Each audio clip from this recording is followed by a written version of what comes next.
Trajneri i Evertonit David Moyes i dha mundësinë Armando Brojas të luante titullar në fundjavë në Premier League me fanellën e Evertonit ndaj Nottinghamit,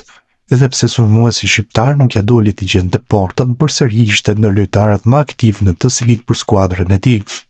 Megjithatë, Michael Ball, ish mbrojtësi i Evertonit, i cili në karrierën e tij ka luajtur të me Manchester Cityn dhe ka mbajtur shëritin e kapitenit të qytetarëve, mendon se kjo ka qenë një mundësi e humbur për Brojën, ndonse ai u përpoq të jepte gjithçka për sa minuta ishte në fushë.